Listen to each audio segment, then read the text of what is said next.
the Menendez-Kirk sanctions bill, and it's been said that you recently revised it right before these negotiations come to a conclusion.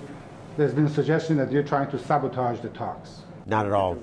I think Menendez-Kirk might have some changes from what it was 3 years ago to take into account the years that have gone by since the first version came out. What has changed now is that Harry Reid, who was the Democratic leader of the Senate, has lost his job with the recent elections. And Mitch McConnell, the Republican leader, has now got Harry's job.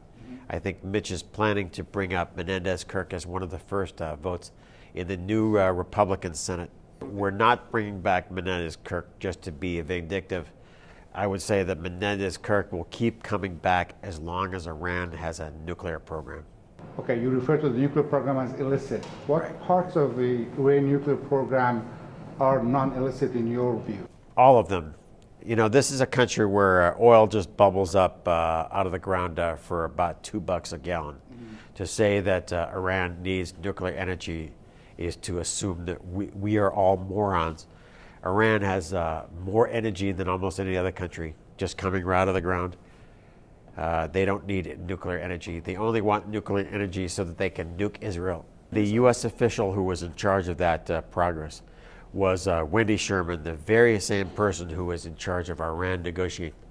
Wendy was a complete failure with North Korea, utter failure.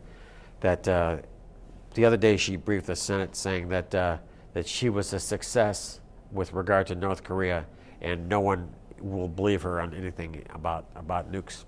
For this treaty to be sustained under the Constitution, any treaty has to be approved by the Congress. We should follow the Founding Fathers' direction. That provides a bipartisan political consensus underneath a treaty. If we go without any ratification, then the treaty could change at any time for any reason. If they bypass Congress, they bypass all their potential supporters. They will have no support up here whatsoever.